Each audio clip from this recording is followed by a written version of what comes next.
Hey everybody, welcome back to Backlog Banter. I'm your boy Abram, joined as always by Mr. Tucker Hazell, and today we have a very special guest. It is this new oversized shirt I bought from Uniqlo over the weekend. I'm very happy about it. I bought it in 3 colors, and I bought a pair of corduroys. But no, we are here joined by Mr. Jake Steinberg, a favorite of ours. Jake, here's a secret. I thought I'd tell you this to you before we started recording, but it'd be funny if I did it live.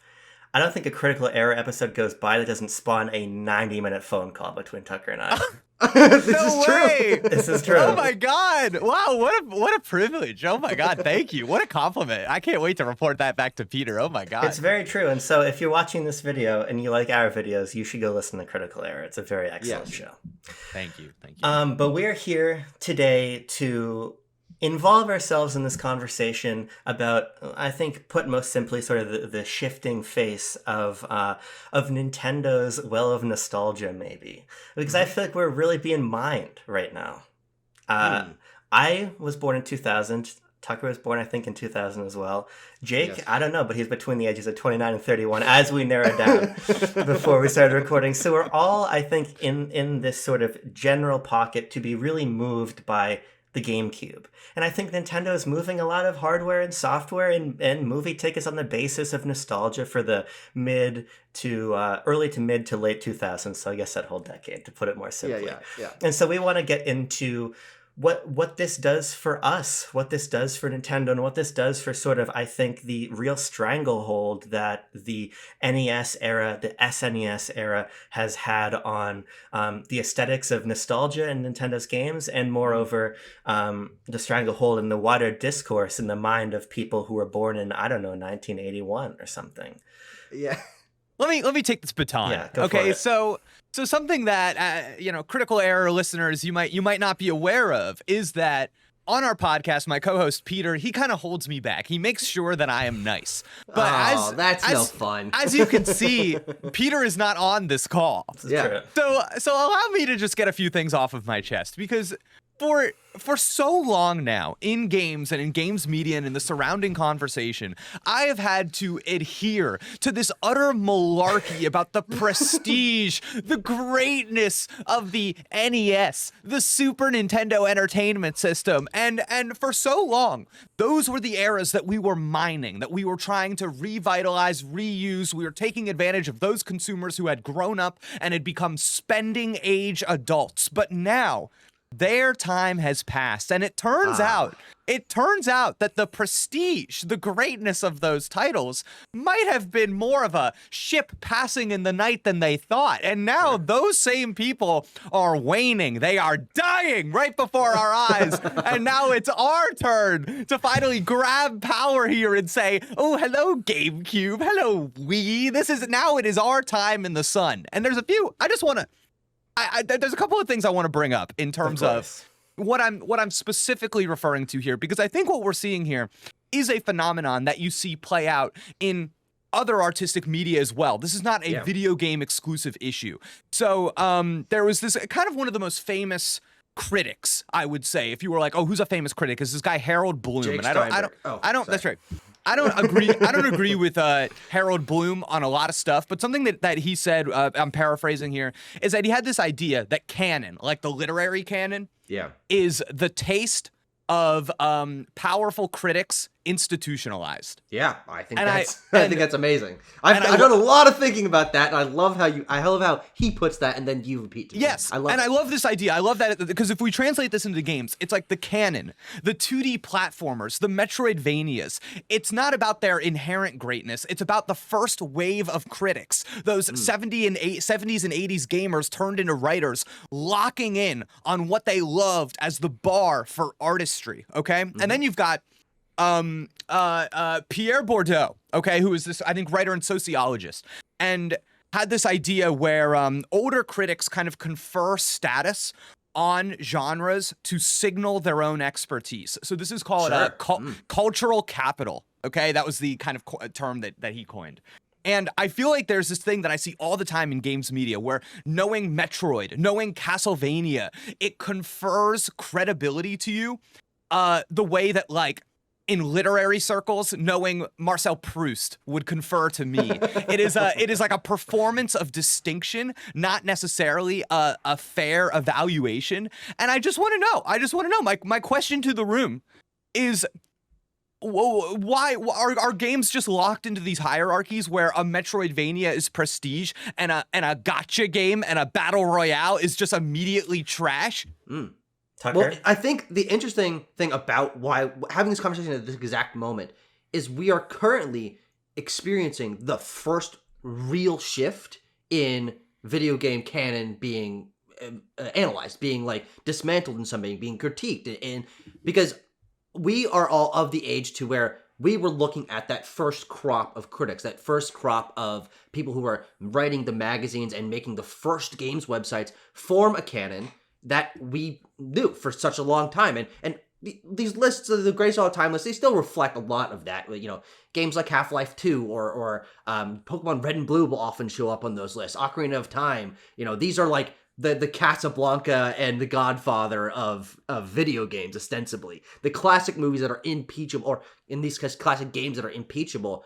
But we are reaching a point where people like Abram and I, who are of an age to not be born even when Ocarina of Time came out, and when I go back and play Ocarina of Time, I'm not particularly moved by it. I understand its context, but on a personal level, an artistic level, it doesn't spark as much excitement in me as many games do. And we're like the first class to be taking that and shifting it to incorporate a different class and style and preferences of video games. The class of games that we're talking about were built in a certain era. It was coming just out of arcade design, and so you get live systems, you get a certain adherence to difficulty, certain genres that didn't exist yet, online multiplayer. Like there's these things that we're talking about in specifically the first 3 generations of Nintendo that are not reflective of the current video games industry, and actually, by this point, aren't even reflective of the majority of the history of the games industry. And so I think it's exciting to take a look at GameCube games, at Wii games, at the shifting tide of nostalgia, and think about how what those games bring is in some ways, maybe to some people, worse than what came before, but in some ways, to some people, is better than. And how can these things be in conversation, and how can the different values that different generations of game players hold, how can that come together to form a broader informed canon of video games? That's what I'm excited to explore. Here's what I want to do. I want to say something reductive and mean to get to really kick things off here. Oh, yes. Okay, sorry. I was being like analytical and reflective and historical here. Abram, be my guest. It's not even really related to games, but I think it's important to framing where my head is at right now. This year, for the first time in 5 years, Playboi Carti released a new album. And it was fucking massive. And here's the thing. I grew up in this era of SoundCloud rap, which was largely marginalized, cast off as lesser than, talked about as being shitty mumble rap nonsense. And now it's bigger than anything you like.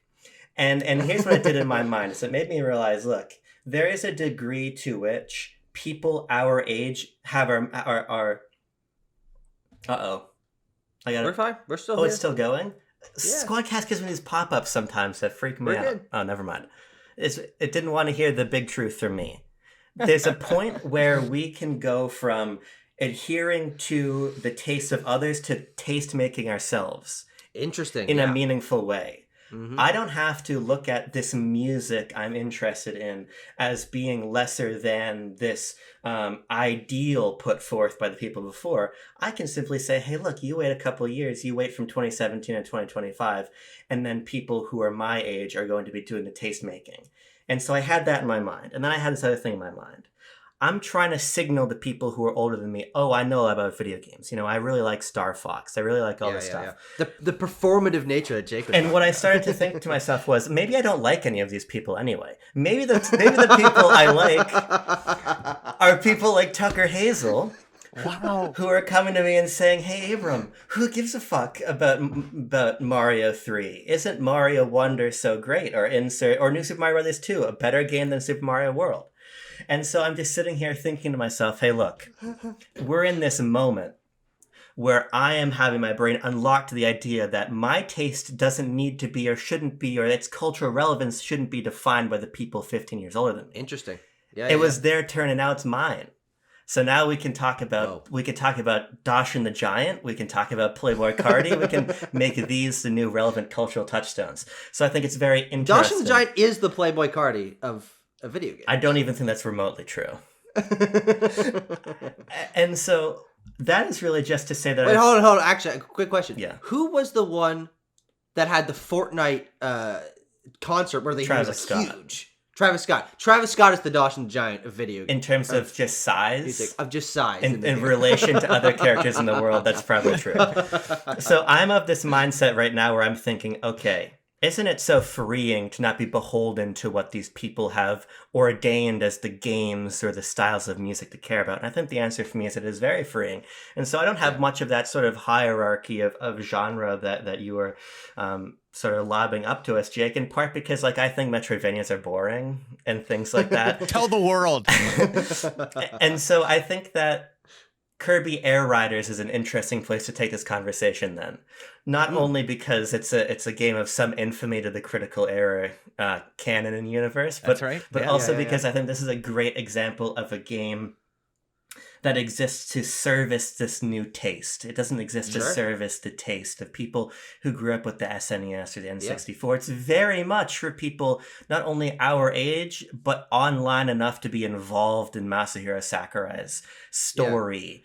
And so I think we're looking at a Nintendo Yeah. holiday period that is dominated by games that are building directly off of games from a 2003 to 2006 time period. Yeah. Mario Galaxy, Metroid Prime 4, and Kirby Air Riders. yeah, and I think that is very intriguing because not only do I think those games are great, but they're speaking directly to me.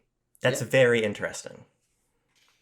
You know, it's funny though, when we talk about taste, I do want to make a distinction that I am more interested in the kind of canonization and the work being produced than I am just on like the tastes of the masses. Because I Sure. think part of what's going on here, and the reason that I think we all feel this way, is in part a failure on games media to expand and to be more diverse. And I think that because games media jobs are so stagnant and all of these people just get fucking laid off and then go work for the other games media outlet that's still there, you end up with the 10 people that I was listening to 20 years ago that it's like, oh my God, these are still the same people talking about video games. Actually, you know what, dog? You know what? I think I've heard enough about professional wrestling and Ghostbusters. I think I'm ready to move on. I think I'm ready to, Not pointing any fingers. Not naming any I think I'm names. ready to move on. I think actually you've served this media, and I'm ready to hear from some new voices. Yeah. And the fact that we never created space really in a meaningful way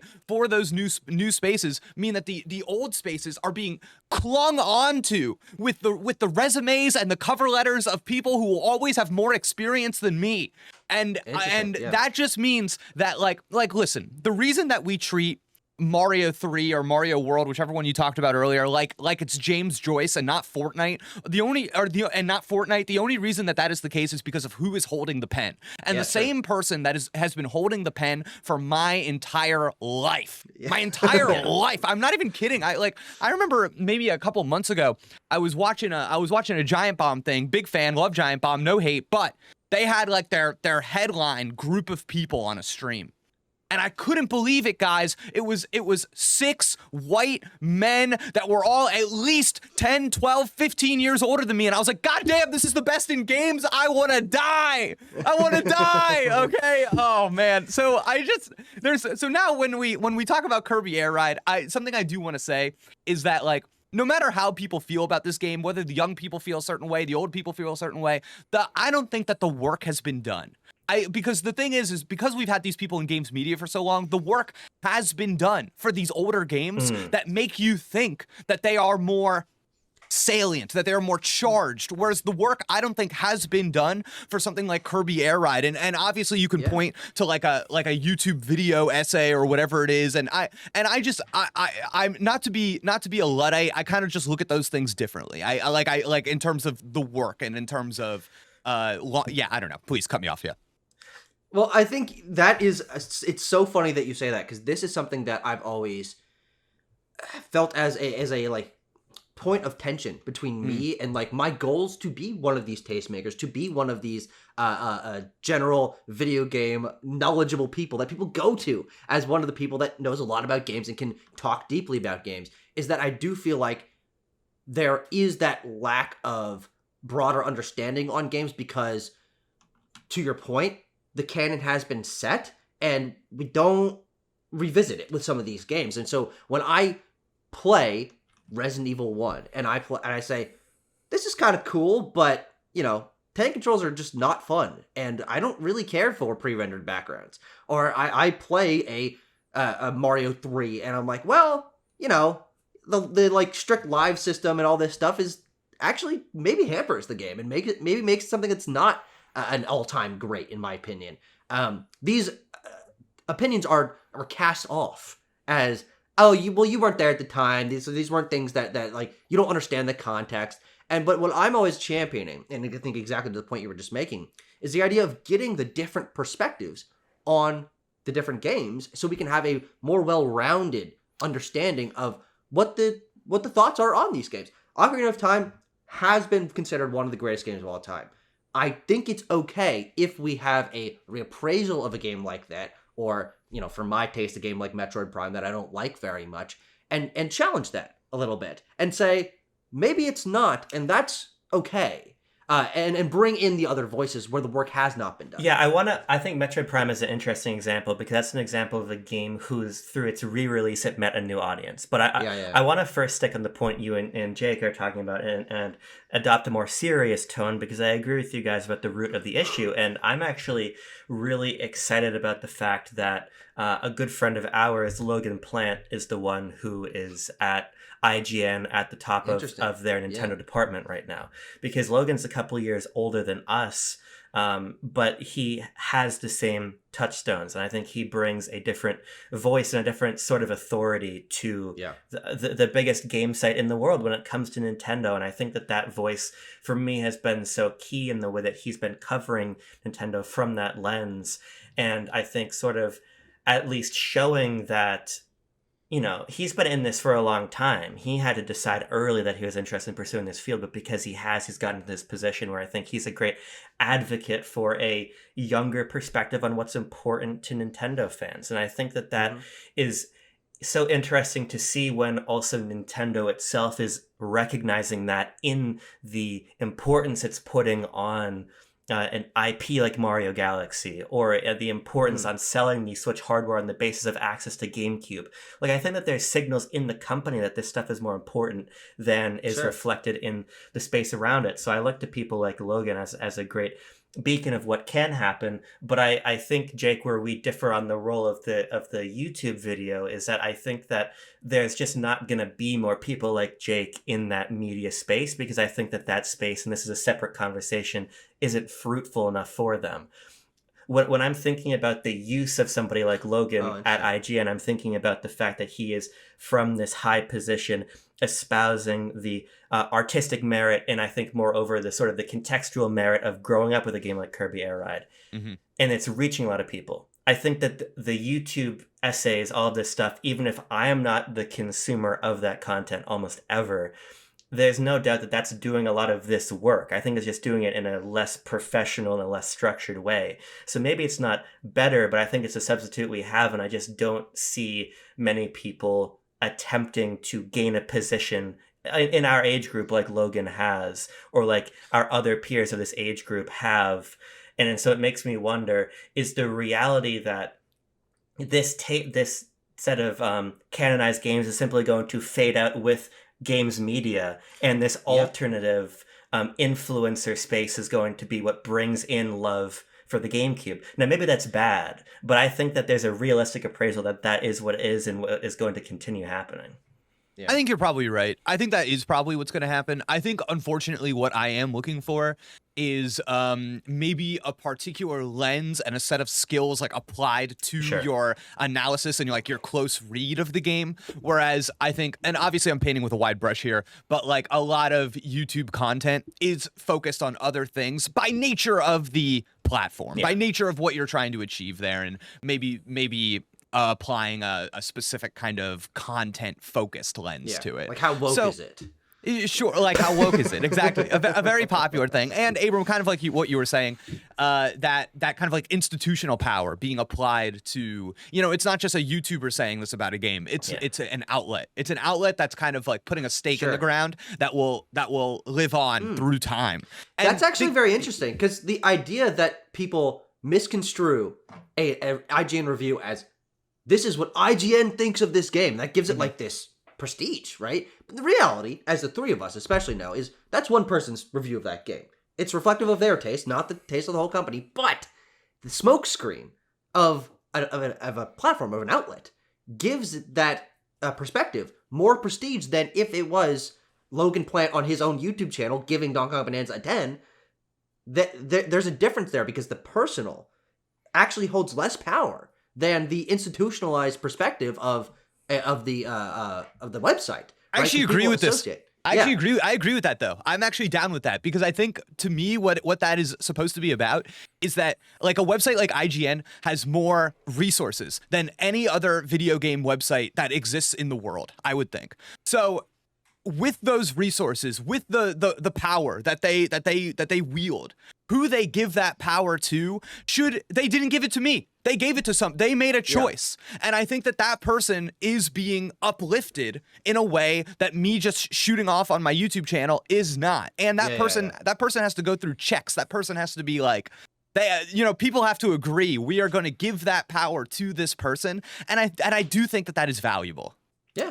No, I was just saying that I think that's a difference that maybe people don't recognize. Sure. Right? Of where the power comes from. Yeah. It's maybe, YouTube and Twitter commenters will see IGN review and give the smokescreen a negative angle of like, oh, it's all the same, it's all homogenous. But the reality is somewhere in the middle, where it does provide strengths. It also provides some weaknesses, depending on which side you're on. I think, because I think the importance of this, right, is you were mentioning, Jake, getting closer to the text. And I think that there is a utility to that, because to me there is a particular feel that games from this era have. And I think that is important to the way we relate to it, and is markedly different than how people are relating to games of the NES era. And what I mean by this is, I think if you think about touchstones of NES gaming, you're thinking about blowing into the cartridge, right? This esoteric idea that has survived for generations as like an iconic part of being a gamer. Your cartridge stops working, so you have to take it out, you have to blow in it, you have to put it back in. Like that is a thing that we just accept. Right. And every once in a while, I'm so indoctrinated that I blow into the little slot where I put in my 3DS game, because I think my 3DS is just old and broken and won't read the games. But we've sort of adopted these things, right? But there are touchstones from the early 2000s gaming that I think are important to us in that way, but don't have the same sort of cachet. Like, I think about that GameCube startup noise. Like, that GameCube startup noise is amazing. And probably because I've heard it since I was 4 or whatever, right? But there are these moments and nuances that unite these games. I'm thinking also about a similar interest, broadly speaking, across UI design across all fields in the 2000s, of this more beveled design, a more interest in skeuomorphic design. A sort of almost everything about the Wii has become exactly what you're talking about, where people are like, oh, game systems nowadays don't have the personality that they once did. They don't have the bubbliness. They don't have menu music. There's no shop music. Oh my. And this is so much lesser. Yeah. This is why I am hesitant to give too much power to like the YouTube crowd, because that makes me so mad. It makes me so mad. I'm like, shut up. I mean, because I was writing recently. We don't need an everybody me shop channel. We don't need the fucking weather channel on my goddamn Nintendo Switch. You know what I loved? When it took me forever to get into a video game. Oh, that was delightful, dude. Those sweet sounds keeping me company while I'm waiting for the fucking loading to end. Oh my god, dude. But here's the thing. I made an observation, and as always, it was one of mine, so it was a sharp observation. Okay, good. It was when the Nintendo Music app released. And in the Nintendo Music app, on release day, they had very few things in there, but they had a playlist of music from Wii channels, and that was a launch object, this playlist of the weather channel, of the check me out channel, etc. And so there are these tensions, I think, that exist between this idea that a lot of people my age have about the value of that feel, Yeah. and the recognition of that on behalf of Nintendo to include that before they included marquee soundtracks from the Nintendo 64 or whatever. Yeah. And then also, I think this real irritation towards a lot of those people that we express, that a lot of people online express, this sort of, I think, over reverence for Reggie Fils-Aimé is something that I have recently been sticking in my mind. But the point is, I think what we're indicating is that there's so much richness and meaning in discussion to be had around this period of Nintendo's history that means a lot to the people who are currently involved in talking about games, but it's not being represented plainly and interrogated plainly. And I think that is, to me, sort of the biggest disappointment of the lack of recognition of discussion of this period of Nintendo's history in popular games media. I think that there's but the discussion, but I want to say, I think with the way we're talking about this, it's almost like I don't want people to be confused that the recognition is not just appreciation, because for example, the Mario Galaxy 1 and 2 reviews came out today as of recording, and I'm seeing these games get 5 out of 5s, 10 out of 10s. And it's driving me a little bonkers. Can I read something? Could I cite something really quick? Okay. Welcome. This is from VGC's review of Super Mario Galaxy 1+2. This is by Andy Robinson, who I love. Andy said, Odyssey may have since topped the Galaxy games with its sheer craftsmanship. But in my eyes, this is still 3D Mario platforming at its very best, which also makes Galaxy and Galaxy 2 some of Nintendo's very best games, 5 out of 5. I'm sorry. No, I'm putting my foot down. Here. Why? To me, this is like reverence for the past, cultural cachet, understanding what these games are, what they mean to people, what they meant at the time, and injecting all of that into your review of this product that just came out for the Nintendo Switch. I find this to be, maybe I'm wrong. I just find this to be unreasonable. Well, I find it to be uncritical. I got a follow-up question for you then, because let's imagine that I had been allowed to review those games instead of Andy Robinson for VGC. Okay, great. I wouldn't want to entertain the idea, but let's just imagine this fucked up timeline. I get to do that. I think Andy Robinson's probably twice my age.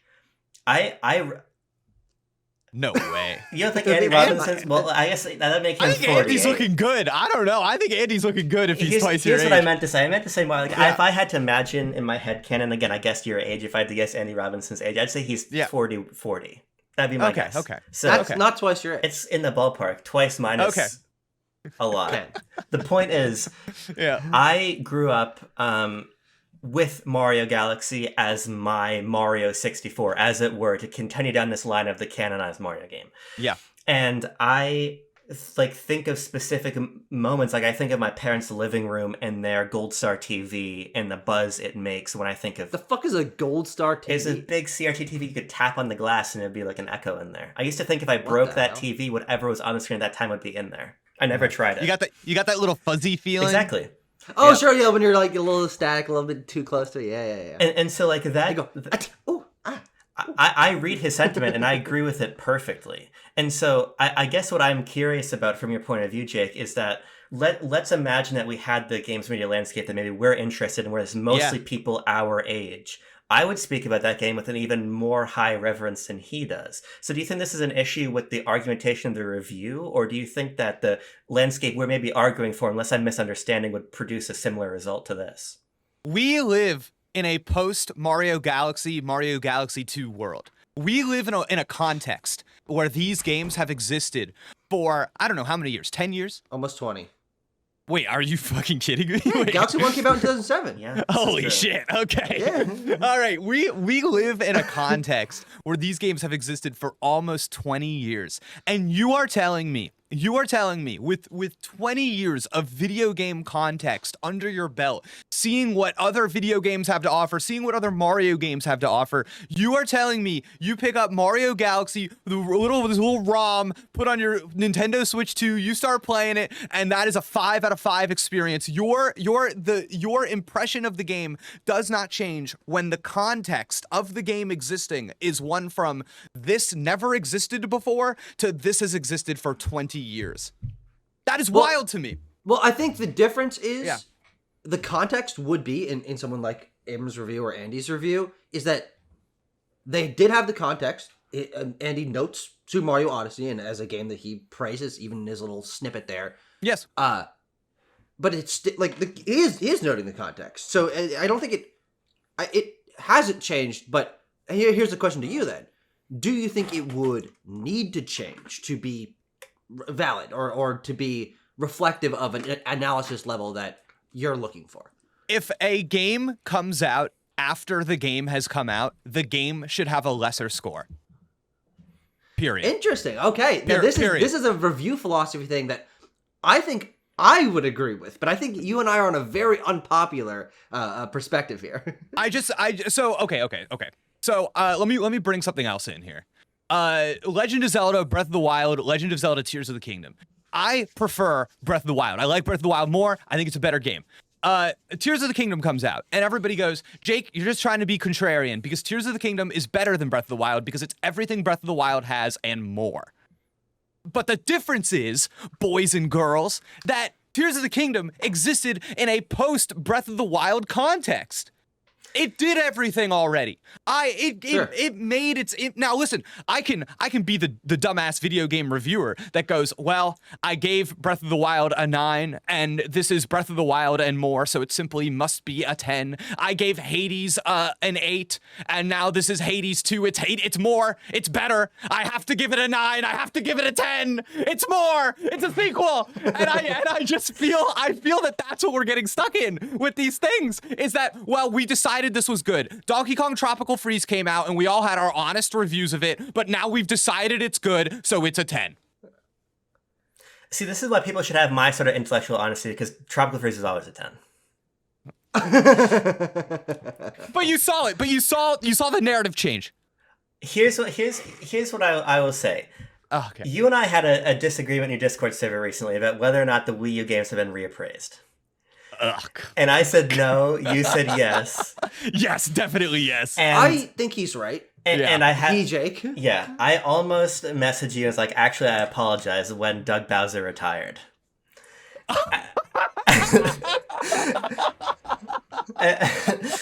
dying, Abram. I'm dying. That's so funny. You're right. What a moment. Oh my God. And I was saying to myself, like, okay, well, actually, what I am underappreciating, because again, I exist, I think, less swayed by narrative than a lot of people in the Nintendo community.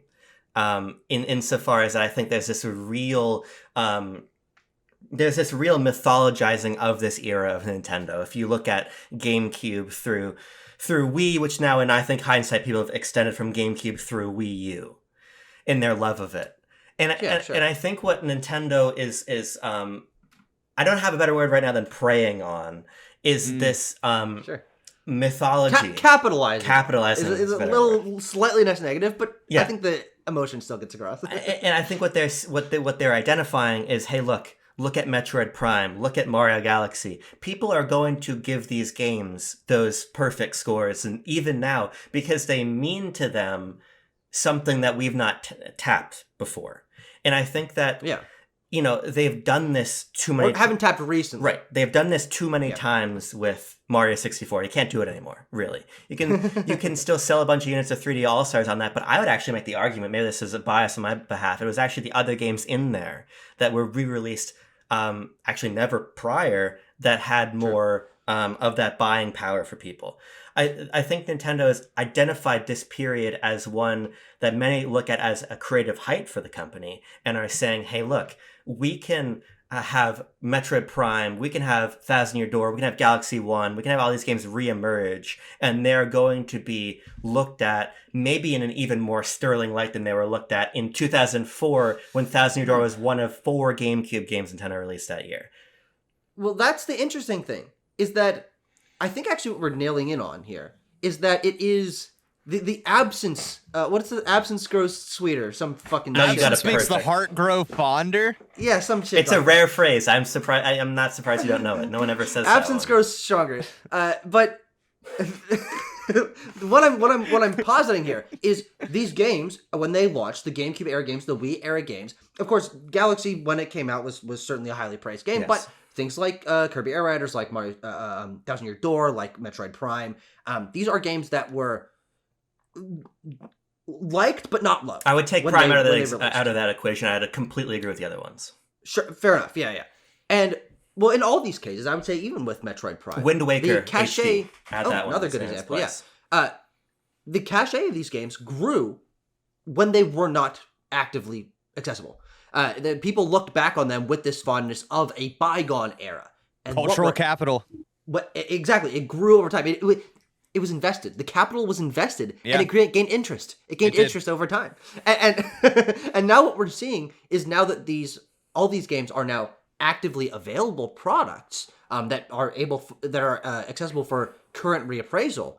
What I think Jake is more mentioning is that, and something that you've noticed, Abram, as well, is each of these games is actually getting their cachet lowered a little bit. In that Metroid Prime Remastered, by people who did not grow up with Metroid Prime, is not a beloved game in the way that people might have thought of Metroid Prime as. Thousand Year Door, the best Mario RPG of all time, comes back out and people like it. Super Mario RPG, right? These games that are given this second look, their cachet is actually lowered by being re-released. And not in like a super damaging way, but in having a light reappraisal way of people who weren't there when the game came out and didn't have that interest grow in its absence. Nothing will be more damaging for the brand of Metroid Prime 4 than the release of Metroid Prime 4 Beyond. Nothing, okay? Nothing. And I hate to tell you all this. Nothing will be more damaging for the reputation of Kirby Air Ride than 2 months removed from the launch of Kirby Air Riders. We will I see. think that's interesting. Yeah. Yeah, How does that make you feel? Well, I've left many long passages and remarks about my thoughts on Metroid Prime to both of you at various junctures and times. Could I really quick before you say anything? Yeah. Can I just? I'm gonna drop the act for a second. I'm just gonna be vulnerable. I'm gonna be open. I am genuinely looking forward to playing Kirby Air Riders. Okay, I think it will be fun. I think I will enjoy it. I think I'm gonna like that game. I am hesitant to believe that the masses are gonna like that game, but I think I'm gonna like it. Yeah. Well, I mean, I think it's tricky, right? Because you look at Metroid Prime Remastered, and I think that's a very interesting example of a game that is at the intersection of many different discourses, some very close to the game, some very far removed from it. Yeah. That game exists, in my view, largely now as a measuring stick against which other Nintendo re-releases are compared on the basis of graphical quality and price. Sure. Yeah. Interesting. Yeah. That's how that game is cited most largely now, in my view. Yeah. Because most people didn't play it, but they knew it happened, so they can still use it as that measuring stick. Yeah, and I think about literally 8 people who played Prime 1 for the first time through Prime Remastered and didn't like it. Yeah. And I think that's very, you guys are 2 of them. Yeah. and wait, can I? Okay, let me amend this as well. Yeah. Let me amend this as well. I've got Peter's in my head. Okay. But No. He's not here. Jake is here. I'm Is Jake in the willing- room with us right now? I'm willing to say with Metroid Prime Yeah. that I don't understand it more than I don't like it. I'm willing to say that. I think there's something I feel every time I play that game, I've got that itch that there's something I'm just missing. Yeah. That's my feeling on it. Yeah. Yeah. And to put it out there, I don't like the game. I've right. tried it twice. I've played more than halfway through it, and every time I'm like, I think this is not fun. Is that Is it the game's fault that I'm missing it? Yes, 100% yes. But I don't know. I'm willing to give Prime 4 a shot if it has a single good trailer before launch. we're running out of time? Even I will say that we're running out of time. There'll be a direct, and it'll be more interesting. We'll see. But I think that it's interesting that that game is not one that I don't think is now sort of propped up with that same reverence that it had when it came out. Because I think the one distinction I would make between Prime and a game like Thousand Year Door is that Prime was doubtlessly influential, and I would say more influential and more lauded then, and then it sort of existed in memory as that. And then it has come back out, and it exists to people like me who already loved it as even better, but to most people, I think there's a disjunction between the appreciation for it and what that game is. And what I wonder about is it when you look at something like Kirby Air Riders, right? What's going to happen there? Because again, we're talking about a game that is not nearly as well loved, but has gained an appreciation and a status from people like me, who have revisited that game or found it for the first time since release and enjoyed it. And I think that this is maybe the riskiest one Nintendo's trying to trade on. Wind Waker, I think, was a victim of a lot of circumstantial hate when it came out. There's fundamental issues with that game that I think were improved by Wind Waker HD, but it was injured by coming out after Majora's Mask and expectations being different. I think that was a case of Nintendo saying, hey, look, we've got a game we can tune up and we can represent in Wind Waker HD, and it's going to be received better because it was in its time maybe not appreciated properly. I don't know if that same logic, even though they're applying it, works for Kirby Air Riders. Because Tucker and I both played it at PAX West, and my number one takeaway from that was that I think that there is no chance I could sit down with Jean and play City Trail and have her even understand it. Yeah. And she loves... Wow, I appreciate you saying that. You're right. I didn't even think about that because I play Mario Kart a lot with my wife. That's kind of like the only time I ever play it at home. Yeah. So, yeah. Yeah, like, we play a lot of Mario Party, we play a lot of Mario Kart, and we play a lot of Kirby Dream Buffet. That's one of my weird games I love. Sure. But I'm looking at this, I'm like... Kirby Dream Buffet, you just have to hold the stick. Like, there's nothing else going on there. Actually, Kirby Air Riders, you don't have to hold the stick. This is true. They're actually opposites. They're polar opposites. He took 5 minutes to explain that to me. I remember, So I think I was actually... And the last thing I want to do is vindicate this perspective, because it goes against my agenda to... always appreciate the Nintendo games other people haven't played before. Okay. But going hands-on with Kirby Air Riders made me realize that I don't think that this is a case where the game was misunderstood in its time. I think that the game is understood by the people who understand it, and I have a very hard time imagining love this. that people who didn't understand it or didn't care are going to understand it now. And that applies to people who have no opinion on that game. Yeah. I think that if you show up to that game fresh, like my girlfriend or a lot of our friends who are more casual or newer Nintendo fans, they're not going to relate to it. And I'm curious to what extent that is going to be true as we get more and more and more of these GameCube games, because by contrast, I was really happy to see people play Chibi Robo for the first time and love that game. Because I think that's a game that has a lot to offer. And did not get the appreciation it deserved because it released way too late in the GameCube's life. It wasn't printed in a great quantity. It didn't have any opportunity to be appreciated. I think that there's games like that in the GameCube's library, and then I think there's games where the cultural perception is not aligned with the quality, and attempts to bring them back are not going to be as fruitful as Nintendo thinks they're going to be. And I do wonder how much people are kind of fooled by the YouTube fetishizing of some of these games. Because I feel like the reason and I know people will fight me on this because nobody wants to like reveal themselves to be a faker, but I feel like a large reason that a lot of people like Kirby Air Ride has to do with kind of this museum piece effect. This thing that they like watching YouTube videos about it. They like what it does for their sense of Nintendo fan citizenship. This idea of like being somebody who appreciates this game that was underappreciated. I really think that's a prominent thing here. And I think we actually saw a very similar thing happen with that Paper Mario game that they re-released. And that was definitely one where it's like hardcore community loves that game to like a scary degree. And I think the YouTube footprint is similar. I think that the way that people talk about that game in Nintendo spaces is really similar. And a certain blue YouTuber may not have something to do with it. Blue? Like Arlo. Do you know Arlo? You know the puppet? Oh, the puppet. There we okay, go. Shit. I thought he was like, you were saying he was like inappropriate. I was like, it's like blue comedy. That's blue. funny. I was like, wait, what, dude? Angry Joe. But I felt when that game came out, Thousand Year Door, it kind of made a very similar splash that I am more or less expecting out of Kirby Air Riders. I think my expectations for Air Riders are a little bit higher, but just by virtue of the genre of game. But yeah, I think that like that's a very similar situation here. And I think before Paper Mario Thousand Year Door came out, if I would have said this exact same thing, people would have gotten mad at me then too. Now, Thousand Year Door is an interesting one because that is one of the rare GameCube games that I didn't really play. I had like emulated it briefly, so it existed to me as this game that a lot of YouTubers I know and watch a lot reverently love. And I played it, and I'm like, I really don't get this. I don't like this. It doesn't work for me. Wow, I had the opposite reaction, Abram. I really liked it. Yeah, I don't know. Yeah. I think I don't. And I haven't played it yet, so we really we operate in a nice spectrum here. Yeah. And then like. I actually thought it was like a masterpiece, to be honest with you. I was like blown away. I think I carry a lot of baggage into Mario RPGs about my feelings on people who enjoy Mario RPGs, and I just have to be honest about that. Okay, well, no, true. But that one they did the year before, god damn, that was boring. Holy, I agree. Jesus Christ. And all those old heads, it's quirky. It's weird. No, it's not. Shut up. Like, they pretty much sanded off all of the weirdness from it in the re-release. Well, that's it. Those two games together are an interesting example of this broader conversation we're having, because Mario RPG got re-reviewed by people who already loved the original game.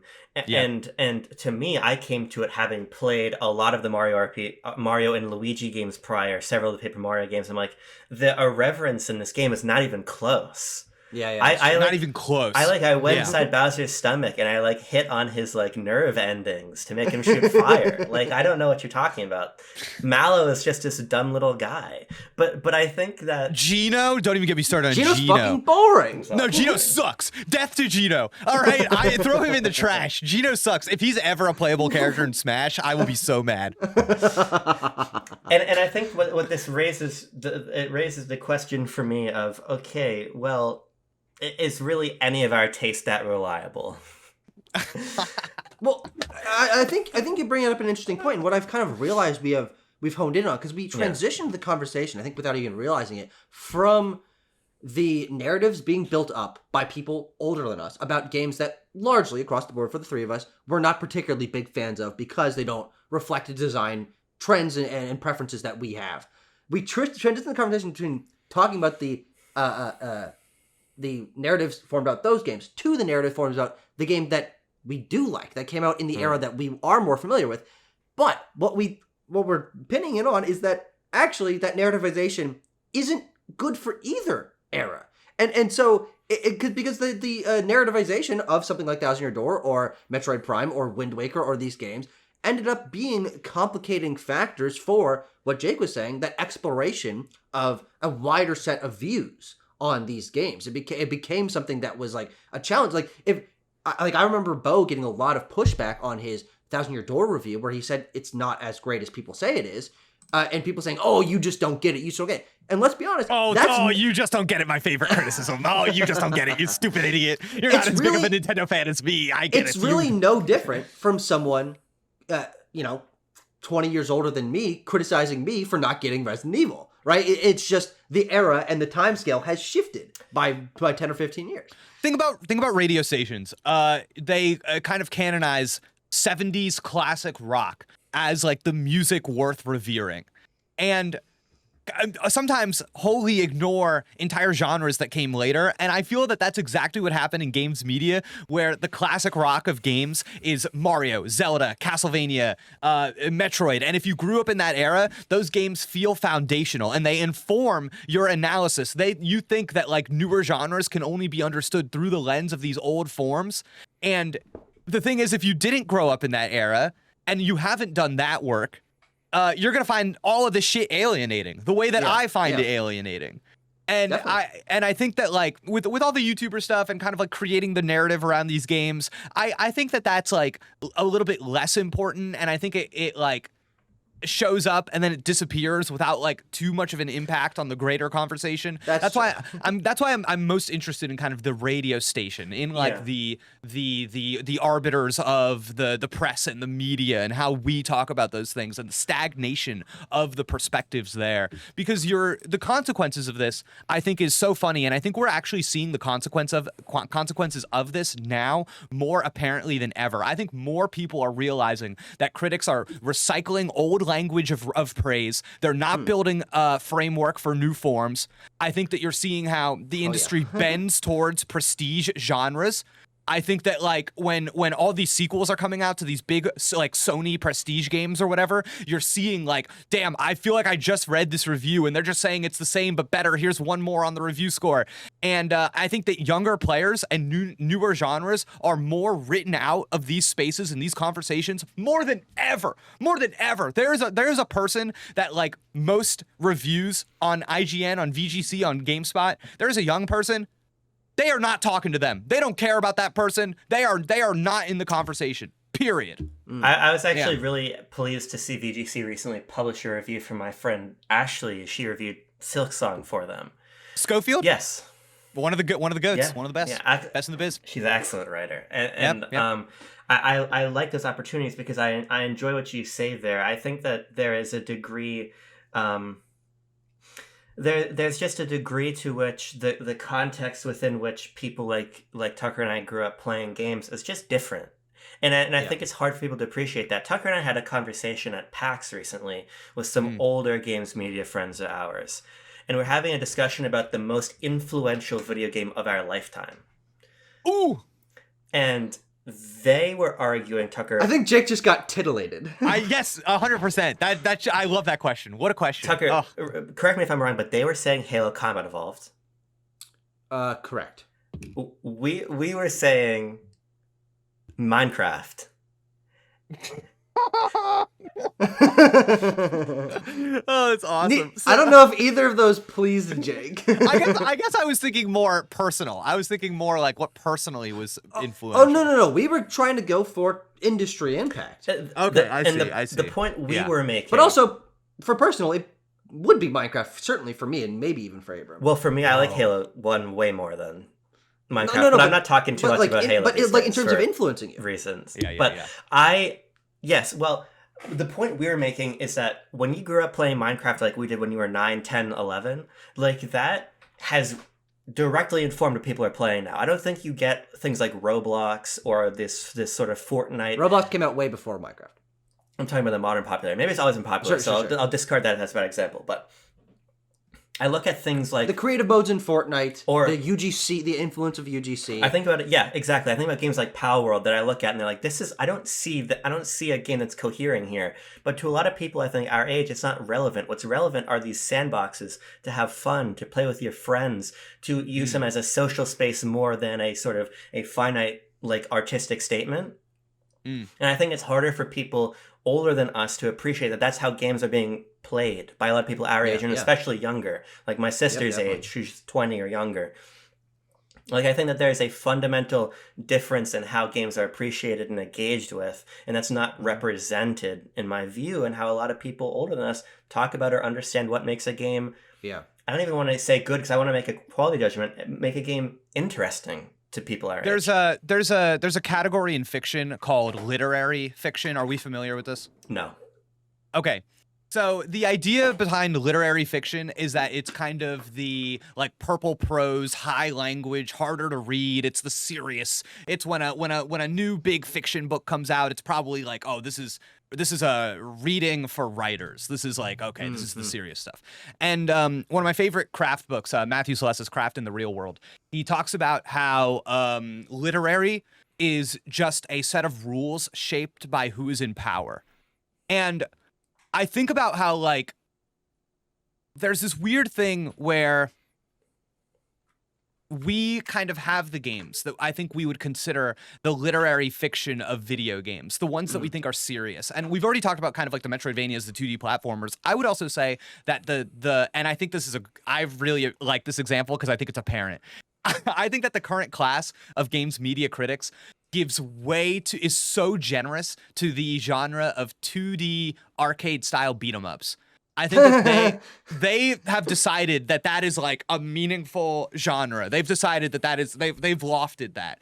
And I think that what happens there is that you see this group of people treating the games of their youth as literary fiction and everything else as genre, everything else as pulp, Sure. which has warped how we talk about the artistry in games. So like when you talk about Minecraft, when you talk about Pal World, when you talk about Fortnite, when you talk about these different kinds of experiences that were maybe foundational to you, there is a degree to which those are not the, you know, I've said this thing, I've heard this thing before on podcasts and in reviews where people are like, the 2D platformer is the most pure video game experience. Yeah. Oh, gag me, drag me to the toilet so that I can puke. Yeah. All right, what are you talking about? There's just as much artistry in the mountains and the rivers as there is in the traffic and the streetlights and the buildings. Like, don't get on me about this, like, the purity of the 2D platformer. What a joke. You're like, oh, the humble hot dog. Look at the wiener in the bun. It's so pure. It's so pure. Yum, yum, yum, yum. Oh, I love it so much. Like, shut up. What a joke.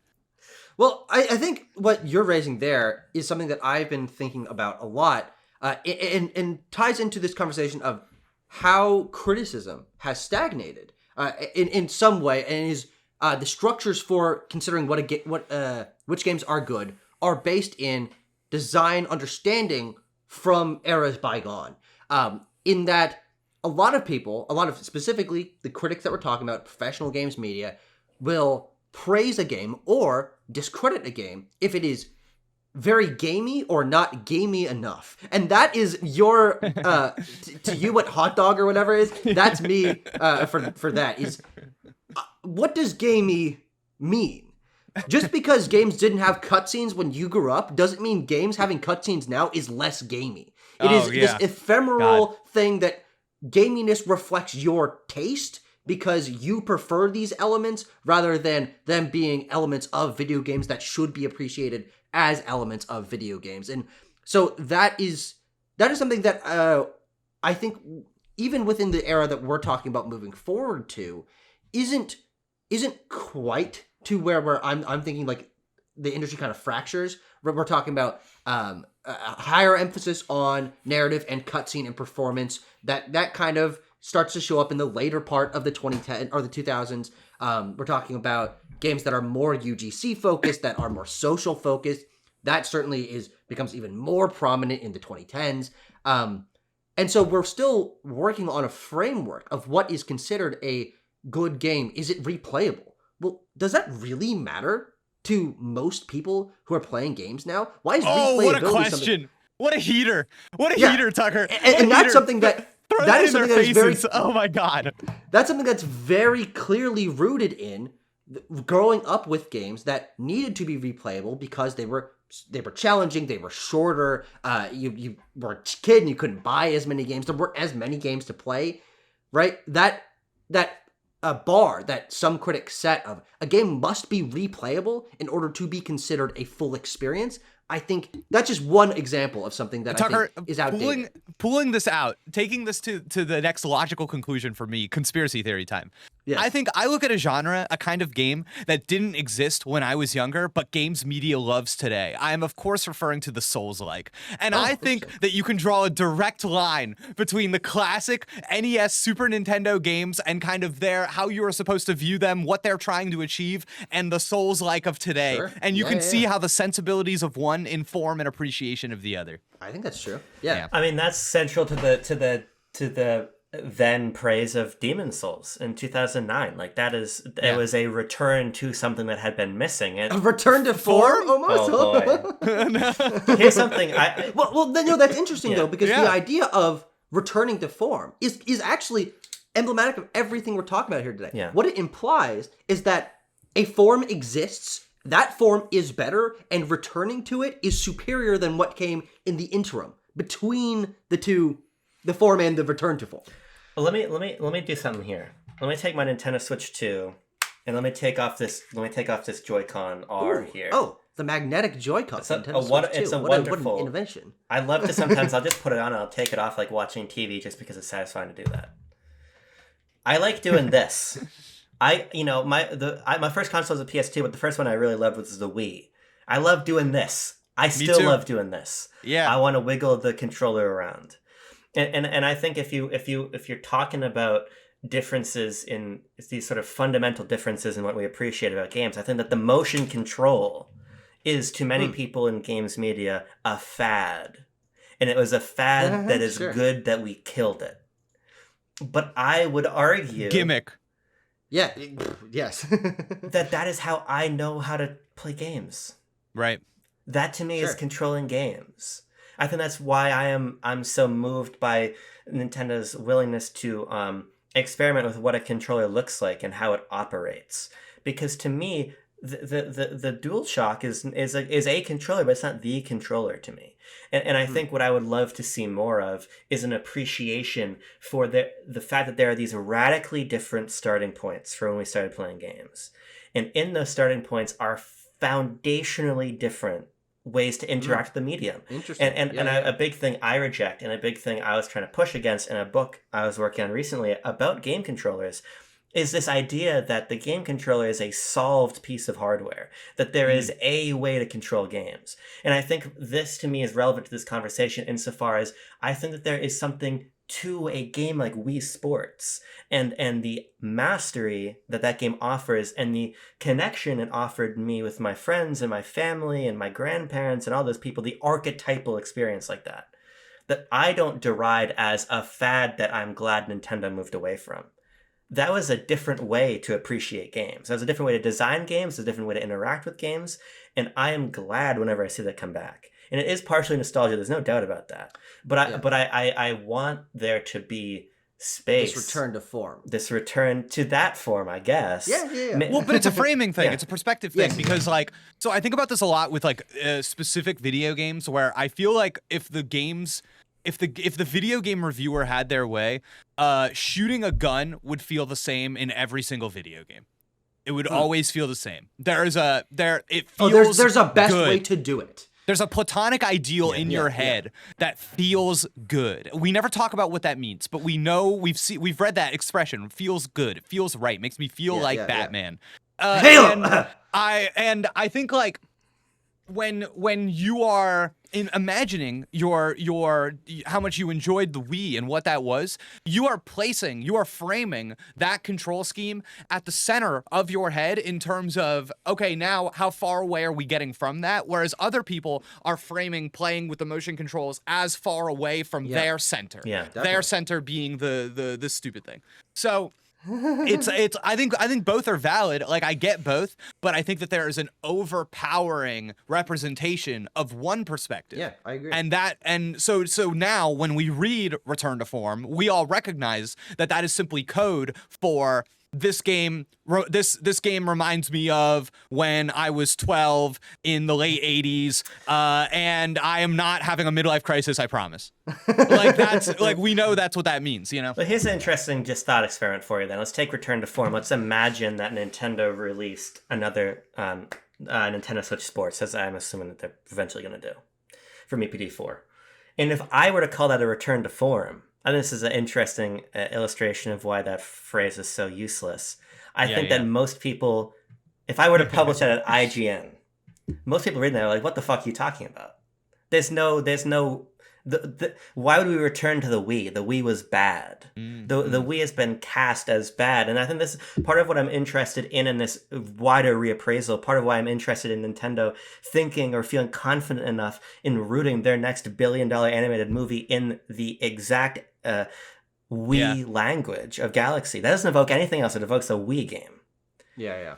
Is that I think that they're making an argument. Well, it's interesting, actually, that what we assumed would be the next billion-dollar major motion picture from Nintendo was going to be Super Mario World, an SNES game, a game of Dinosaur Land. Might have the Can I ask really quick? Why did you think that? Why did because people Yoshi think was at the teaser at the end? No, and like progression wise, Mario Bros to Mario World. Like, no, not even that. Not even that. There was I got it wrong. There was an illumination. But the first movie had nothing to do with like an early Mario game. No, there was an illumination, like internal pitch, something leaked, and it called the movie Mario World in that. and then people are And that's synergized with Yeah. Yoshi being the thing teaser at the end and stuff. Okay. But we were wrong. Yeah, all right. People are so in the weeds about this. but I just think that there's like, what is going, like, is Nintendo ultimately going to be vindicated in their gamble? Maybe it's not relevant because to most people it just the important word there is Mario, not Galaxy. That's probably true, but I just think that there's so much intrigue in the fact that there is a clear effort to cater to me. And that maybe I just feel, and now this is interesting, right? Because I have to take a step back, and because I don't want to turn into the type of guy that when I'm 35 in this far off year of 2035, I don't want to be saying, "Oh, this game sucks. It's not like the good old days when they were doing like WarioWare smooth moves." Like I don't want to be that. So I gotta not let this power go to my head. But I have to say, in my darkest moment in my heart, I really love that it is these touchstones of the 2000s that Nintendo is speaking to its consumers with. Yeah, because what we're challenging here, or what is challenging to us, is dividing or divorcing what we want from our nostalgia and what we think should be done, how people should be appreciated and different perspectives should be appreciated. And I have been harboring a dark secret, ladies and gentlemen. Whoa. That I need to reveal here that may push the conversation in an interesting direction. Is that I actually don't really like the Wii or the GameCube that much. I think they're fun. There's that's not a dark secret to me. No, I know. But I just, for the audience, for Jake, I was just looking. On my top 100 video games of all time list, there are exactly, let me use my amount of fingers to show you how many games from the Wii and GameCube are Well, on you only my have list. 10 fingers, though. This many fingers, this many games. There are 0 games from the Wii or the GameCube on my favorite games of all time list. I'm not even personally super attached, even though Wii was my first video game console. I guess I had a DS before that, but like that era is something I grew up in.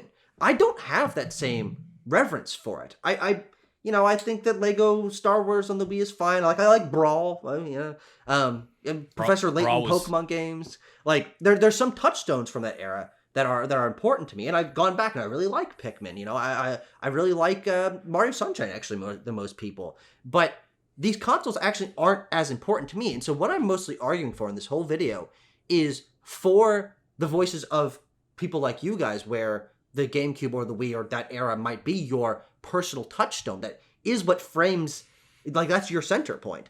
I want those voices to be heard, and they're not actually reflective of mine. And so the perspective that I will take is hoping and praying that, 5 years from now, 10 years from now, that the games that are truly important to me, which frankly are like 2015 onwards, those are the games that are then able to be a center touchstone of conversation, a reverent touchstone of conversation in the way that each era previous has gotten its time in the light. How does that reveal strike you or frame the conversation in a different way? Jake is pondering. I'm genuinely like critically asking myself. I'm like, how much do I like the GameCube and the Wii? Sure. That's what I'm thinking about right now, and I think the answer is quite a lot actually. So, sure. it's just making me reflect on that. I guess I don't think about this too often. I feel like I have to do we'll all just share secrets, right? Let's share secrets. I think that I am very similar to the archetype of Nintendo fan Jake is referencing, who enjoys the thing that the other people haven't played. Oh, yeah. Interesting. Sure. I hear you. Because a Wii kid. I see. Yeah, like I've played. They're like third best selling video game console of all time. The system that nobody had or played, a real niche. No, when you know someone is just lying to me and themselves when they're like, Jake, Star Fox Zero was good. That's when you know.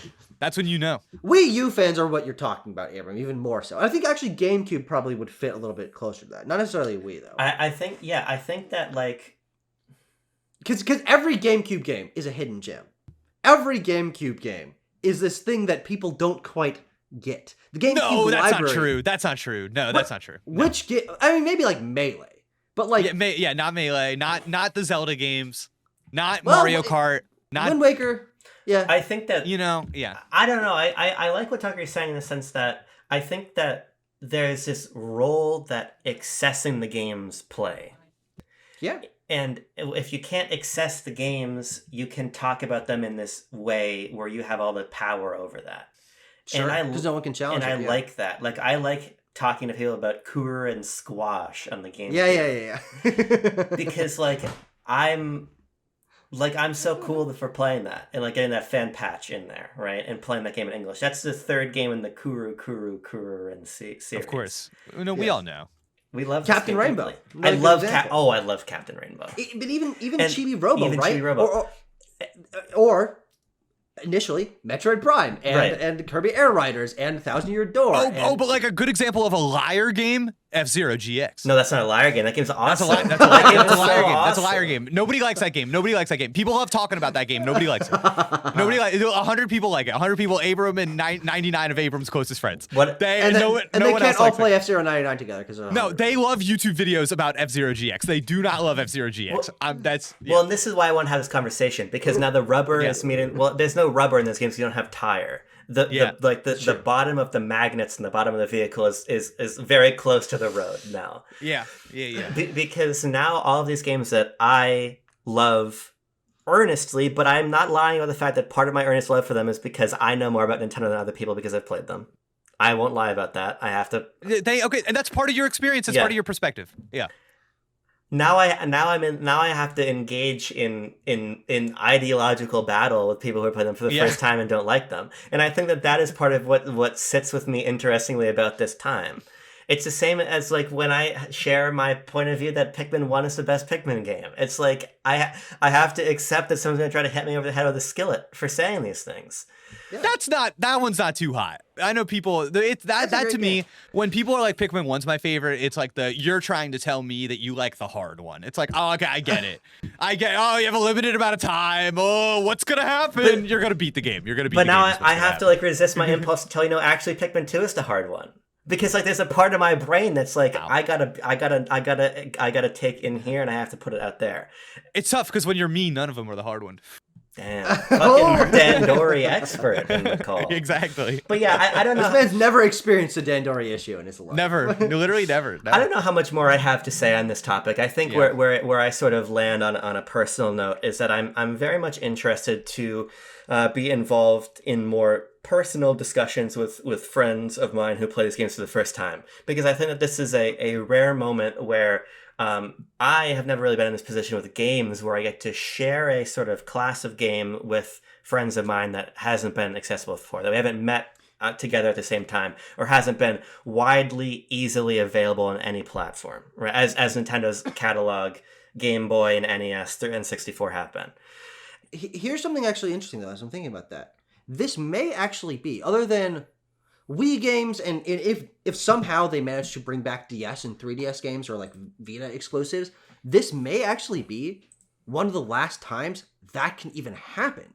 Because we're looking at progressing very quickly into an era which games are still available on current gen hardware that released in 2013. Because PS5 is backwards compatible to PS4, because Nintendo's done a really good job at filling in their back catalog. Because if you think back to Virtual Console, to re-releases of N64, NES, SNES games on GameCube, on Game Boy Advance, those games have always been accessible in the highest part on each generation of Nintendo. GameCube and Wii get a special gap, and then we're going to enter back into a time period where there isn't a gap, where if someone wants to go play X Nintendo game from the past, or X game from 2012, 13, 14, 15, you're going to be able to play those games pretty readily. And so it'll be interesting to see how this GameCube and Wii reappraisal, with the games becoming becoming accessible, how it impacts the legacy of both these systems. I have a question. I'm so sorry. Yes. I'm so sorry. This just came to me, and I need to know the answer now. So if we recognize that there are certain games in the GameCube library, I think I all agree, that are these kind of lesser known niche titles. Maybe you get a little juice out of knowing about them when others don't, or appreciating them when others don't. Is the natural arc for that game being re-released in the modern context that now everybody likes that game? Is that the arc? Or is the arc that it actually is a game that by virtue of its design isn't going to appeal to everybody, and that's actually what makes it so special to a small group of people? Which path is it? Because I feel like sometimes people represent these games like, oh, now you're all gonna see. But if it is what you say it is, shouldn't it just be something that does, like, wouldn't it go against what it is if we all saw? Sure. Does this question make sense? No, it does, yeah. Okay, all right. Well, what's the dream? I think your point is, what's the dream to a 1,000-Year Door fan? What do you want out of that? 2006 to 2020, when did that game, the release come out? I guess 24, right? What's their dream? Is it for everyone to love a 1,000-Year Door, or is it for people to be able to play 1,000-Year Door and not necessarily love it because they didn't get it, or I don't know. Neither. And more importantly, couldn't it? Why isn't it just, this is for me? I think that the answer is none of those. Because let me involve myself in deep discourse, and I'll use 1,000-Year Door as an example. Juice me up.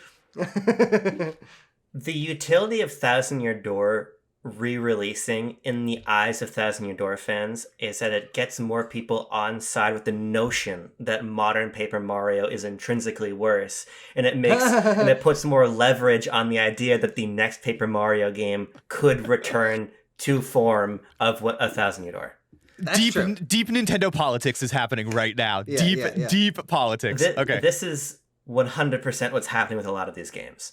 And I can just tell you based on the way that they're leveraged in these conversations that if you are interested in the hardcore fans appraisal or something like that, that is the appraisal. Because I think that there's this point of view that a lot of people hold, and I would hold this myself, but I think in a slightly different way than many, that to me, GameCube and Wii represent sort of the height of Nintendo's creativity. I think for me, it's a period of time when they were taking risks with some series in ways that I thought were really cool. They were also making new ones, like Animal Crossing, foundational parts of their modern history. It's sort of a real inflection point from the feel of N64 of the 90s into the 2000s. Again, would you say this is the case with like Metroid Prime 4 as well? Would you say that that's the case? This kind of like affirmation of the I think that if you think about Metroid Prime 4 being announced in June 2017 as so early that the game was still in jeopardy of being canceled a year later,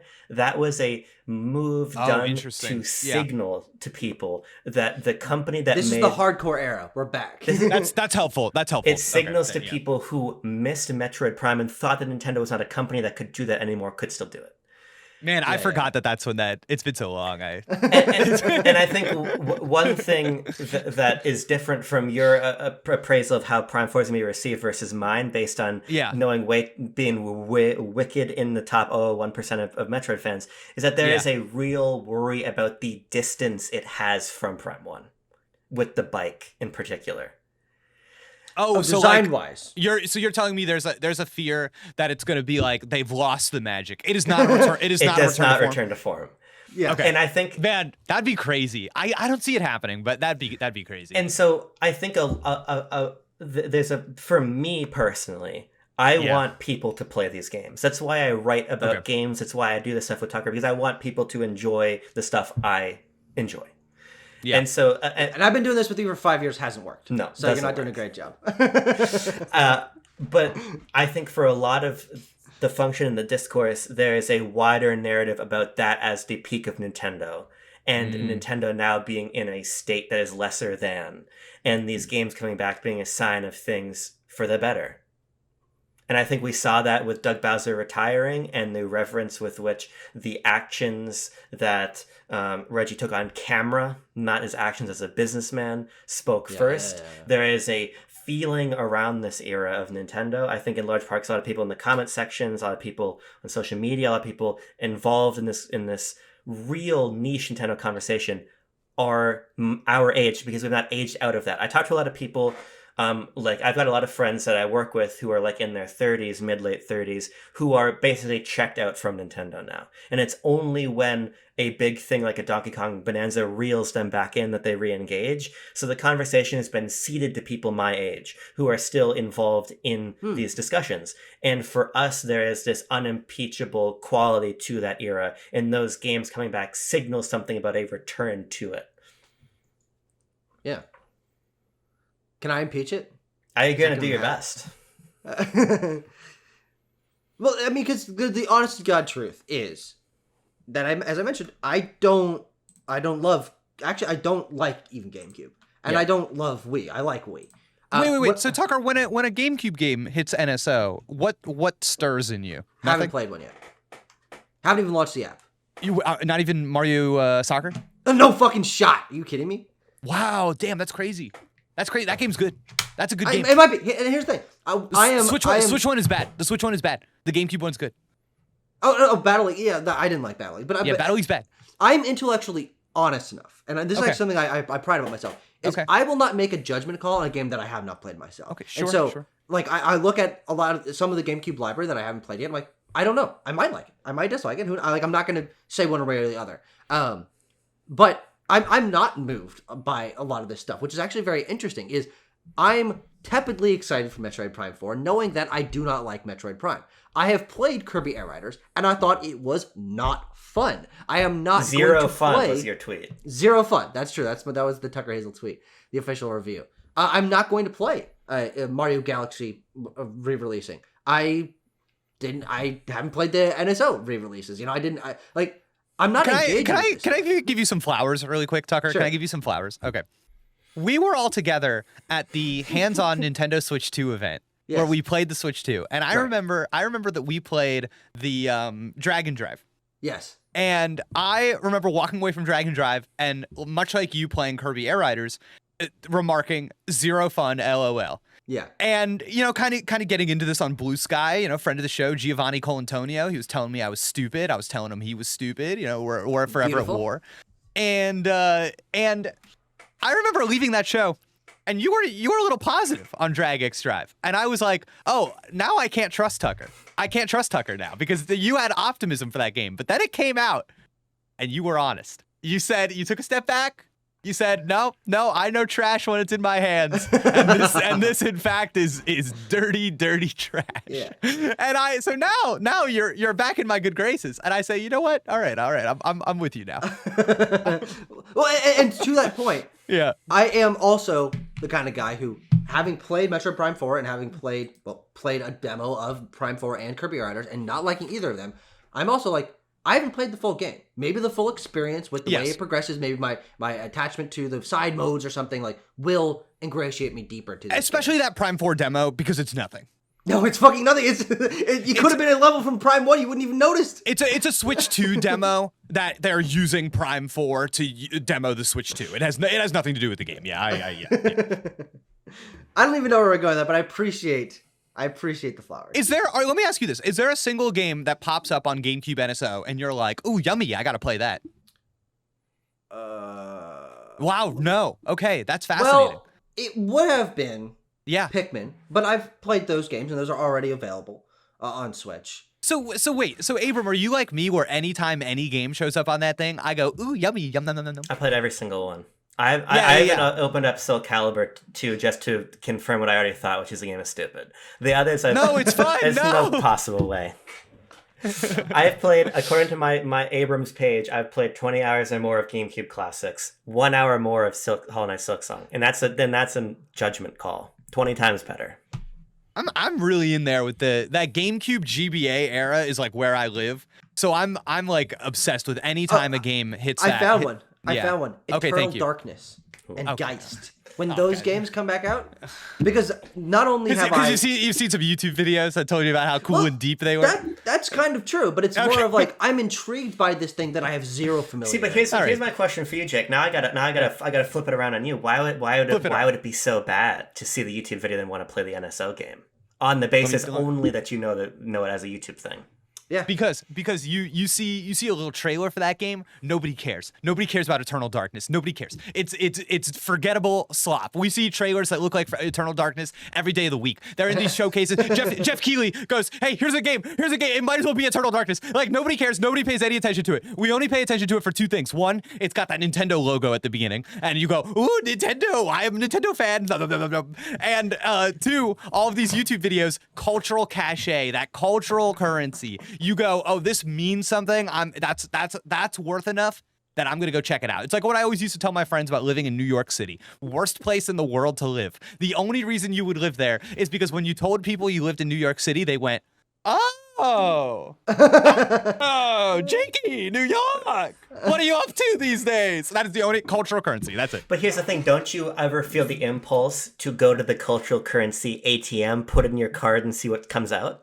Of course, I live under capitalism just like the rest of you. I lived in New York City for 3 years like an idiot. Okay, of course. Yes, it works on me too, but I must recognize the forces at play. I guess, and maybe this is the great lie of the YouTuber, but like if a YouTuber says to me, "Oh, well, actually, I know a lot of these YouTubers, and I think they're kind of annoying. But let's imagine it's one of the few that I like, right?" And they're like, "You should play Eternal Darkness," and all I know is their video. I'm like, "Hey, look, this is the function of NSO that I appreciate." Okay. You open up NSO and it's right there for you. I think that I get that we're functioning in a parallel world to how the video game industry operates on hype and FOMO. I understand that. We've got a great discussion about FOMO coming out soon, me and Tucker. That's a fucking barn burner conversation. I bought that thing too. But is there Now Jake, here's the question. Did you buy the GameCube controller because you like the GameCube controller, or because someone told you online the GameCube controller is so ergonomic, it's so comfortable. That one. The clicky buttons, the askew pattern of the face No, buttons. you know what's funny? I don't use this when I play Smash Brothers. I think that those people, I think that they're liars. I like the Pro Controller. Well, that's the best one for Smash Brothers. But I don't know. I think where we differ is I'm like, hey, look, I want to. What's the deal with Eternal Darkness? Maybe the deal is the deal says that there's no deal. Maybe I walk away no deal, like deal or no deal. Deal or the no show. deal. Yeah. But I want to step into the taping. I agree. I like this, Abram. I agree. Yeah. I love investigative. I love being curious. I think being curious makes you a good person, leads to a good life. I just wish that people were more curious about the games that didn't announce themselves, that weren't the games that signaled that they're interesting and cool. Why don't we have the same amount of curiosity about Pokemon XD Gale of Darkness? Why?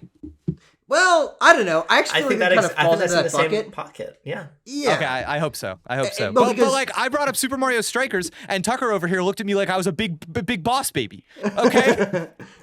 No, I mean, but again, I haven't played that game, so I don't know if I would like it or not. Yeah. Here's the final question. Yeah. I want to close that by going full circle. Please. Okay. Because we're interested in this idea of a younger games media. Yeah. We've also been very interested in the idea that in poking holes in the authority of people around our age who would have the drive to be underpaid, overworked, and harassed online to write about games. Yes. What would we? Of which a couple of us on this show have done in the past. Of course, I got paid $8 to write a fucking 450-word article 3 times a day for a couple months at Valnet. I got paid no dollars to be harassed online. Yeah, it's just. But like. We get to live now in our utopian world, right? We've exposed our darkest secrets at the GameCube. We've discussed our fundamental issues with how these things are being talked about and the myth making around them. What do we want? What's that prescription we can put out there and say to people, hey, person, you might not be at IGN, but you might run an indie site and you got some sway there, and you could do this type of work, and this type of work would make the discussion better. What should that type of work be in our view? I have an answer, but Tucker, how do you feel? Well, can I let you answer first if you already have Yes, your of answer? course. Okay. Of course. So I think I kind of just said it, but curiosity. You've got to be curious. You've got to be like with I think criticism itself is almost an act of curiosity and practice, and I think you've got to push. There's something I talk a lot about on my streams when I'm playing like a Pokemon game. I call it calcified Pokemon takes. And it's these things that like the Pokemon community, like the Nintendo community, is very big. And there are like these talking points that just get repeated over and over and over again, to the point that people use those talking points as a signal to be like, I know what I'm talking about. And I think that it is always worth recognizing the structure of the thing that you are in. Craft in the real world, Matthew Celestis, again, I think like we all exist in craft is a set of expectations. You need to understand what those expectations are, what thing that you are operating in, and know when to like push in on something, when to pull back from it, when to be curious, when to go in a direction that other people didn't go. Just because everybody said 20 years ago that Mario Galaxy is a 10, we live in a different world today. This is a different world. We are in a different context. We are in a different place. Is Mario Galaxy still functioning the way it was 20 years ago, even though everything around it has changed? You're telling the game has not changed, but we have, and the score is the same. That is my, and maybe the answer is yes. Maybe at the end of the day, the answer is, yeah, Jake, for this one, hell yeah, brother. Maybe it's an 11 today. It's like, and I appreciate that, but I think it's worth interrogating and investigating those forces that are constantly acting on us. Yeah. Yeah, and I'll say for me, it is opening these conversations to inviting reevaluation, I think would be my, the thing that I would want more people in these positions of power on these sites with these channels to be looking for is having conversations with people who do not share, in terms of taste, the culturally understood opinion. I often think about the fact that I am really excited to have not only a platform, but the interest in approaching the next generation who have a set of values of game design that I do not share, and exploring what makes those games important to them. And so I would take that same hope and ideally apply it to everyone, where do not take your preconceived biases as fact. They are your opinions, and that is totally fine. But challenging them and having a more open and honest conversation about the reasons why you believe these things, that I think, Jake, to your point, is what people are largely missing. They take things for granted. They take this genre of game, this element of game design as a given. And if a game hits it or doesn't hit it, it is good or bad.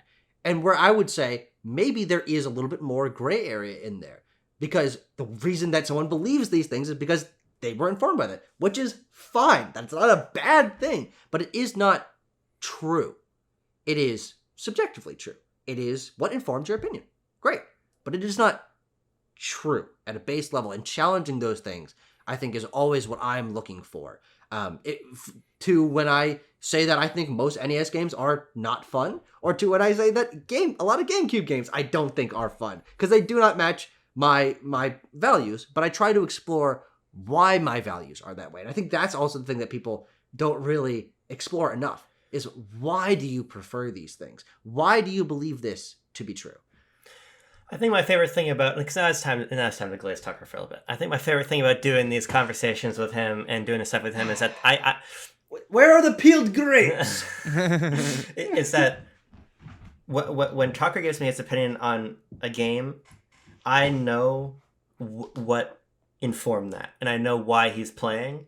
I know what his interest in talking about games is. It's very clear to me. There's no doubt in my mind about that. And I think that when you exist in this way, aware of what's going on, but unencumbered by a lot of the conventions or a lot of the canons of how we talk about games, you have a really unique, awesome perspective. And I'm just really interested always personally in hearing something that doesn't quite align with what everybody else is saying. I think that because what that does for me is it makes me think more deeply about the thing that I do like, or the thing that I dislike that the other person likes. I really want to hear that, and I think we should make space for that. And I think and that's why I like talking and having this conversation with Tucker so much, is because our tastes are so different on games, and I think we reach our conclusions very differently. But I understand how he gets there, so I want to understand people's methodologies a little bit better. And I think the other thing I want to see in people's work more when it's applicable is a wider view that maybe doesn't sit solely in the world of games. I think that especially Nintendo's games are so concerned with things that sit outside of the world of games.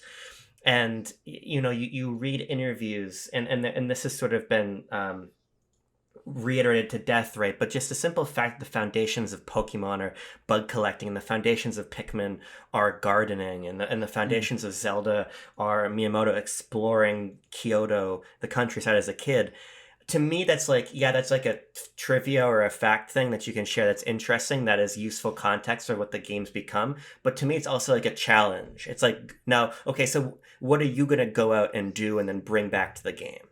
I think that that's something Sure. that I try to think about. It's like, what can I provide? You know, because I think that there's a lot of overlap between my love of going to the gym and the way I structure workouts and the type of games I enjoy playing and my love of replaying games. I think those are similar parallel acts. I think that there's a lot from my life that isn't games that informs why I like them and how I engage with them. So whenever I see anybody engage in that kind of work, it's very subjective work. It's great to bring in, as you do, Jake, theory and this academic Sure. background, but what I always want to know is a little bit more about the person. And I'll work on that. I'll work. Next one's for you, Abram. I'll bring it in. yes, so I think those are the things that are really interesting to me. And also, of course, just anybody who can write about games and espouse sin and punishment is really great. I think that should be like a have you played it, yes or no, on a job application question. Ooh. I'll brainstorm some others, but Okay. those are my thoughts. Cool. Wow. Sublime.